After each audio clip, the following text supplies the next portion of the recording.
औज़ुबिल्लाहिमिनश्शैतानिर्रजीम बिस्मिल्लाहिर्रहमानिर्रहीम शुरुल्लाह पाक के प्यारे नाम से जो इंतहाई हमारी शाहरक सिर्फ ज़्यादा हमारे करीब है। नाजरीन, आज की वीडियो में हम बात करेंगे रिसेंटली अभी पाकिस्तान इंडिया का कल मैच हुआ। बहुत सारी चीज़ें हैं जिसके ऊपर मैं बोलना चाहता हूं ताकि मैं आपको आगाह कर सकूं। और दूसरी चीज़ ये है कि पाकिस्तानी एक बच्चा सेलिब्रिटी हम उसको बोल सकते हैं कि अहमद शाह, जिसका आपने बहुत मशहूर डायलॉग सुना होगा कि पीछे तो देखो, उसके छोटे भाई के साथ क्या मामला पेश आए, किस तरह उसकी डेथ हुई, उसके ऊपर बाद में बात करते हैं। सबसे पहले हम बात करते हैं कल के मैच के ऊपर। तो मैं आपको अपने जो इंडियन फ्रेंड्स हैं उनमें से एक की वॉइस सुनाता हूं। यानी कि इसका मतलब यह है कि ये जो चीफ सिलेक्टर्स हैं और जितनी पाकिस्तान की टीम के प्लेयर हैं, शायद ये मेरा मैसेज उन तक पहुंच जाए। और अगर कभी आपको मौका मिला, आप भी अपनी आवाज उन तक पहुंचाइएगा कि एक आम पाकिस्तानी को किस तरह से अगले बंदे के जो टोंट है वो सुनने पड़ते हैं और अगला बंदा किस तरह से डील करता है और आपका मजाक उड़ाता है, आपकी टीम का, आपके पाकिस्तान के नाम का, और आप लोगों को शर्मिंदा करने की कोशिश करता है। देखें, हैं ये मेरे भाई, वो मेरे फ्रेंड सर्कल के लोग हैं, वो मजाक करते हैं, हमारी अच्छी बातचीत होती है और घंटों बातचीत होती है। लेकिन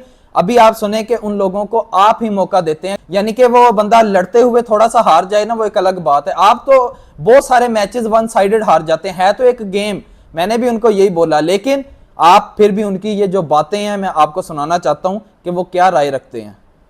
ब्रदर, गुड इवनिंग, कैसे हो, क्या हाल चाल है? और सब बढ़िया? घर परिवार में सब ठीक हो? पाकिस्तान को क्या करना है यार, इनको समझाओ ना, ये ऐसे प्लेयर्स को क्यों भेज रहे खेलने के लिए? हाँ, मुझे अच्छा नहीं लगता यार ऐसे। बताओ। चलो ठीक है, जीत की बधाई दे रहा हूँ। मैं बढ़िया हूँ भाईजान, बहुत बढ़िया, सब सही चल रहा है, ठीक ठाक है। अरे मेरे को इस बात की दिक्कत नहीं है कि पाकिस्तान के जलील करवा रहे हैं, लेकिन मेरे को इस बात की दिक्कत है कि जिस पाकिस्तान में इतने टैलेंट भरे हुए हैं, उनको क्यों जलील करवा रहे हैं? जैसे हमारा एक दोस्त अहमद भाई उनको तो, हमें तो दुख होगी ना, एटलीस्ट उस देश से, जिस देश से मतलब बंदे लोग जलील हो रहे हैं। तो सुन ले आप, हम घर बैठे बातें सुन रहे हैं। मैं तो, मुझे पता ही था, कमेंट में बोल रहा हूँ मजाक में, मुझे दिल पे मत लेना है, मजाक कर लेता हूँ यार तुमसे। एक तुम ही थे वो जो हिंदुस्तान पाकिस्तान के लिए हम दोनों आपस में कितना बोल लेते थे। जी तो नाजरीन, आपने बातें सुनी है मेरी इस दोस्त की। मैं इसका ना तो आपको नाम बताऊंगा, ना इसकी कोई पिक्चर वगैरह लगाऊंगा, क्योंकि मैं चाहता हूं कि यार वो इस चीज़ का माइंड भी ना करे कि हमने अहमद भाई से बात की, उन्होंने आगे कर दी। लेकिन मैं आपके सामने ये बात रखना चाहता हूं कि देखें, सिर्फ मैं एक पाकिस्तानी हूं, इस वजह से उन लोगों ने स्पेशली मुझे ये मैसेजेस किए, और मेरे बहुत सारे दोस्त हैं, ये बातें चलती रहती हैं। और मैंने भी उनको सिंपल ये बोला कि गेम है, उसको गेम की हद तक रखते हैं, मैंने कोई इसके ऊपर उनके साथ बहस नहीं की। लेकिन मैं आपको एक पैगाम देना चाहता हूं कि शायद हमारे ये जो दिल आज़ारी है, या जिस तरह से हमारे दिल टूटते हैं, या जिस तरह से हम अफसुर्दा हैं, शर्मिंदा हैं, तो इन हुक्मरानों तक अब कभी ये बातें पहुंच सके जो इन लोगों को, जो चीफ सिलेक्टर्स हैं वो बना देते हैं, इनको चेयरमैन क्रिकेट बोर्ड बना देते हैं। तो देखें ना, मिस्टेक तो उनकी होगी। मुझे नहीं लगता कि जाती तौर पे जो प्लेयर्स हैं वो शायद जानबूझ के परफॉर्म ना कर रहे हो, यानी कि उनको शौक, हालांकि इनको अच्छा खासा भारी मुआवजा दिया जाता है। आप देखें कि 25 करोड़ की आवाम को 11 बंदे रिप्रेजेंट कर रहे हैं, और ये चीजें हिस्ट्री का रिकॉर्ड बनती जा रही हैं, यानी कि इतना पॉपुलर गेम है। तो लेकिन फिर भी किसी के कान के ऊपर जूं तक नहीं रेंगती, यानी कि इन खिलाड़ियों को अच्छे खासे मुआवजे दिए जाते हैं, इनको जो कॉन्ट्रैक्ट्स है वो मिलते हैं, लीग वगैरह खेलते हैं, इनकी पॉपुलैरिटी में इजाफा होता है, अवाम इनको सर आंखों पे बिठाए रखते हैं। इतनी, यानी कि अवाम इन लोगों की इज्जत करती है जो प्लेयर्स अच्छा परफॉर्म करते हैं। तो मुझे नहीं लगता कि जानबूझ के प्लेयर्स ने परफॉर्म नहीं किया, या इनकी जो फिटनेस है, इनकी डाइट है, या इनको उस तरह से वो मैनेज नहीं कर पाते, जिस वजह से ये चीजें सामने आती हैं। कभी जब बाबर आजम ज्यादा परफॉर्म कर रहा होता है, फिर उसको उठा के कप्तानी का बोझ भी दे दिया जाता है, उसको तीनों फॉर्मेट्स का कप्तान बनाया, ठीक है। उसका नुकसान क्या हुआ? वो बंदा अपनी बैटिंग के ऊपर जो कॉन्सेंट्रेट था वो छोड़ के कप्तानी के ऊपर उसका फोकस आ गया, वो बेचारा आज टीम से बाहर है। रिजवान था, वो दिलो जान से खेलता था, अवाम उसकी तारीफें करती थी, आपने उठा के बाहर बिठा दिया। उसके बाद आ जाते हैं सरफराज अहमद साहब, उनका रिकॉर्ड है कि पाकिस्तान की हिस्ट्री में इतना सक्सेसफुल जो कप्तान है वो कोई नहीं रहा, सबसे ज्यादा सीरीज उन्होंने पाकिस्तान को जीत के दी है। यही था ना, वो बंदा नहीं खेल रहा था भाई, बाकी 10 बंदे तो खेल रहे थे ना। एक बंदा अगर कप्तानी अच्छी कर रहा था तो आपने क्यों हटाया उसे? बस उसको भी हटा दिया, वो भी बेचारा आज घर बैठा हुआ है। अभी बात वही है कि हर कॉन्फ्रेंस में आके ये बोल देना बस 25 रन कम थे, 20 रन कम थे, हम फलां कैच ना छोड़ते ऐसे हो जाता, या फलां कुछ करते तो ऐसे हो जाता था, या हमारा जो प्लान बी था वो काम नहीं। यानी हम कब तक आपकी बातें सुनेंगे? 1992 के बाद, यानी कि पाकिस्तान अगले वर्ल्ड कप की तैयारी ही कर रहा है। तो आप खुद देख लें, 8 साल वो, 25 ये, 33 साल हो गए पाकिस्तान को वर्ल्ड कप जीते हुए। 33 साल से हम तैयारी कर रहे हैं। अच्छा, अभी ये एशिया कप से आएंगे, जो आगे वर्ल्ड कप होगा फौरन से ऐलान कर दिया जाएगा, कप्तान तब्दील, फलाना सिलेक्टर तब्दील। तो जी अभी इंशाल्लाह हम उस चीज के ऊपर फोकस होंगे कि जी अभी वर्ल्ड कप की तैयारी है। वर्ल्ड कप में जाके फिर यही कुछ होगा, फिर जी अच्छा वो बड़ी ऑस्ट्रेलिया की सीरीज आ रही है, उसके ऊपर हमारा फोकस है। भाई कब तक ये ड्रामा चलता रहेगा? कब तक कुछ लोग जो क्रिकेट है उसको बिजनेस की तरह यूज करेंगे। कल के मैच में 63 डॉट बॉल्स हुई हैं, यानी कि 63 डॉट बॉल्स का मतलब है कि 10 ओवर और आधा ओवर यानी कि 10.5 ओवर जो थे वो हमने सिर्फ डॉट बॉल्स खेली हैं। इस तरह हम कह लें कि किसी क्लब वगैरह में सीखने के लिए जाते हैं कि जी अभी चेक करते हैं, भाई मेरे T20 गेम है, 10-11 प्लेयर हैं, आपके हाथ में 10 विकेटें, आप उनके एक अच्छी स्ट्रेटेजी के साथ खेलें। अच्छा, बहुत सारे लोगों का कहना होगा कि शायद अहमद को मौका मिल गया कि इन चीजों के ऊपर डिस्कस कर सके, तो ये रही डॉट बॉल्स की बात। लेकिन इसके अलावा कल जो मैच में एक नई हिस्ट्री बनी है, यानी कि रेफरी ने खुद बोला कि आपने हाथ नहीं मिलाना, जिसकी वजह से अभी पाकिस्तानी जो गवर्नमेंट है, पाकिस्तान की जो मैनेजमेंट है, उनकी तरफ से ये चीजें सामने आई हैं कि हम इस एशिया कप का बाइकआउट करेंगे अगर उस रेफरी को चेंज ना किया गया या उसको एशिया कप से अभी बाहर ना किया गया। तो ये एक अच्छा डिसीजन है ताकि आप कहीं ना कहीं अपनी जो सेल्फ रिस्पेक्ट है उसको बहाल कर सकें। कि सबको पता है कि जो बीसीसीआई है वो कितना पैसा देती है आईसीसी के प्लेयर्स को, और ये रेफरी वगैरह जाहिर बात है आईपीएल में भी ये काम करते हैं, उधर जाके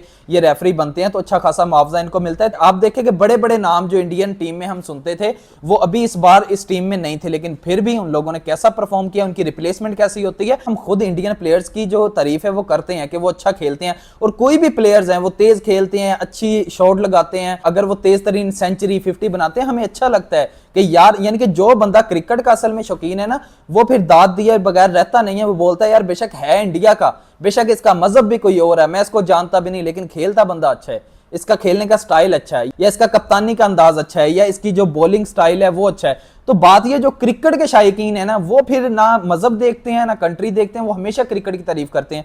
तो कोई शक नहीं है जी, इंडिया ने बहुत अच्छा खेला और इसी की वजह से उन लोगों का जो मोराल है वो हमेशा बुलंद रहता है कि उनको अपनी मेहनत के ऊपर जो प्राउड है वो हमेशा से रहता है। तो पहले मैं बता चुका हूं कि रेफरी की वजह से जो कैप्टन ने हाथ नहीं मिलाया, उसके बाद अक्सर हम देखते हैं, अक्सर क्या ये एक यानी कि रूल है क्रिकेट का कि जब भी मैच खत्म होता है, फिनिश होता है, जो बॉलिंग साइड की टीम है वो जब ग्राउंड से बाहर जाती है, जितनी बैटिंग वाली टीम होती है जो सेकंड बैटिंग कर रही होती है वो नीचे आते हैं, आपस में इनका हैंडशेक होता है। लेकिन कल जब इंडिया की टीम बाद में बैटिंग कर रही थी, उनके जो 2 प्लेयर्स थे उन्होंने भी हाथ जो मिलाना है वो गवारा नहीं समझा। तो आप देखें कि ये इखलाकियात से कितनी गिरी हुई हरकत थी, यानी कि इससे मुझे नहीं लगता पाकिस्तान की इज्जत में कोई फर्क पड़ गया या आपने कोई बड़ा तीर मार लिया।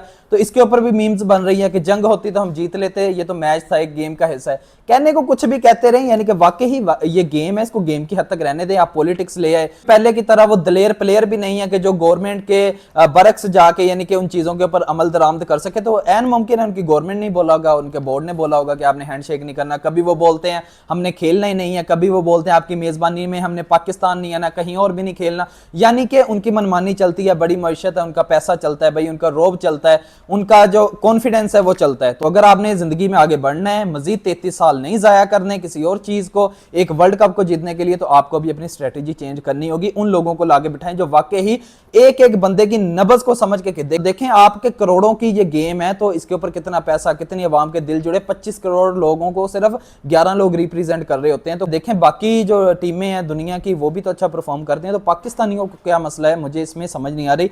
तो बस मुझे तो एक चीज ही नजर आती है कि मिसमैनेजमेंट, कि हमारी टीमों में ग्रुपिंग हो रही है। मैंने बड़े बड़े नाम देखे, यूनुस खान, शाहिद अफरीदी, मिसबाउल हक, तो इसके अलावा शोएब अख्तर, कि ये सब लोग नाराज होकर टीमों से गए हैं। अक्सर लोगों को, बड़े बड़े नामों को जिनके ऊपर हम प्राउड करते हैं, उनको आखिरी मैच तक नहीं खेलने दिया गया।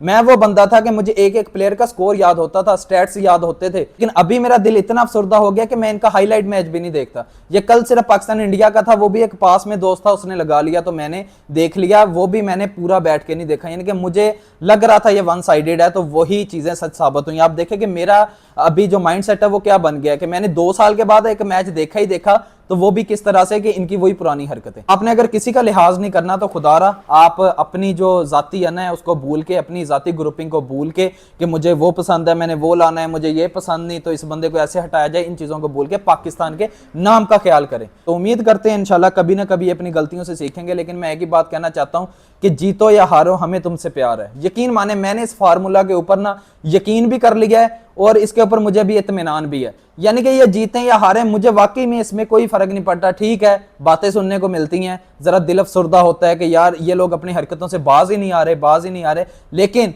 अभी दिल इस चीज के ऊपर वाकई मुतमिन है कि ये जीतें या हारें, ये पाकिस्तानी हैं, नए लड़के हैं, हमारी ही फैमिलीज की तरह इनकी फैमिलीज हैं। तो मैं किसी के ऊपर जाती तौर पे जो क्रिटिसिज्म है वो नहीं करूंगा। तो इंशाल्लाह हम इनको ऑलवेज सपोर्ट करते रहेंगे, ये जीतें या हारें। हमें इनसे प्यार है, हम हैं पाकिस्तानी, हमें नफरत है बेईमानी से। और एक इंप्रेशन का बड़ा फर्क होता है, इनकी बॉडी लैंग्वेज को इस तरह से मेंटेन करना चाहिए कि लगे कि ये वाकई खेलने में आए। ये वन साइडेड चीजें खुदारा खत्म कर दें, प्रेशर लेना खत्म कर दें। उधर कोई जंग तो चल नहीं रही, तो लेकिन इंडिया को चाहिए इस तरह की हरकतों से बाज आए, खेल को खेल की हद तक रहें। पहले जो गेम थी वो जीत गई, यानी कि बहुत सारा प्रोपोगेंडा हुआ कि इंडियन शायकीन नहीं आएंगे, लेकिन वो आए। उसके बाद जो खेल था वो जीत गया, मैच तो हो गया, लेकिन उसके बाद जो घटिया हरकत की गई, मुझे नहीं लगता ना पाकिस्तान की इज्जत में इससे कोई फर्क आया ना प्लेयर्स की। तो लेकिन आपने जो अपना एक घटियापन है, आपने जो एक इखलाकी गिरी हुई हरकत की है, वो दुनिया के सामने आ गई कि यानी कि आप खेल में किस तरह से सियासत को लेके आ रहे हैं और पहलगाम का जिक्र कर रहे हैं। भाई पहलगाम का उधर क्या लेना देना? अभी कल को कोई पाकिस्तान अगला मैच जीतेगा, पाकिस्तान बोल देगा कि हमने फलां जंग जीती थी, तो ये क्रेडिट हम उन शहीदों को देते हैं। तो इससे मतलब होगा क्या है? तो मुझे नहीं पता कि आप लोगों ने अभी इसमें से क्या निकालना है। तो अगली खबर की तरफ नाजरीन बढ़ते हैं कि आपको पता है कि पाकिस्तानी चाइल्ड स्टार, उसका छोटा भाई जिसका नाम उमर शाह बताया जाता है, यानी कि आपने एक अहमद शाह लड़का सुना होगा, जो कि बच्चों का आप सेलिब्रिटी कह लें, बच्चों का क्या, आप उनको बड़ों का भी सेलिब्रिटी कह लें। इनके हर बंदा उनकी जो मुस्कुराहट है उसको देख के हंसता था। यानी कि उसका एक मशहूर डायलॉग था कि पीछे तो देखो, और ये बड़ा वायरल हुआ। यानी कि वो बच्चे अक्सर अच्छी बातें करते हैं, तो वो इतना वायरल हुआ माशाल्लाह। उनके जो फैमिली वाले थे उनको सपोर्ट करने लगे। और इनका छोटा भाई भी, ये उमर शाह, ये अक्सर रमजान ट्रांसमिशंस वगैरह में और टीवी शोज में जाते थे, प्यारी प्यारी बातें करते थे, जिससे रेटिंग वगैरह अच्छी आती थी, इनको भी सपोर्ट होती थी, इन लोगों का अच्छा कंटेंट था। तो जो छोटा भाई है वो वॉमिटिंग करता है, और इसको कहते हैं इंस्पायरेशन वॉमिटिंग, यानी कि जो उल्टी है वो सांस की नाली में चली गई। तो यानी कि बच्चों की केयर करने की जरूरत है, जिसकी वजह से इसकी जो नाली है सांस वाली, इसका जो सांस है वो बंद हो गया। जाहिर बात है जब वो लिक्विड वगैरह अंदर चला गया तो इसकी वजह से इसका जो दिल था वो प्रॉपर काम नहीं कर रहा था, जिसकी वजह से इसको कार्डियक अरेस्ट आया।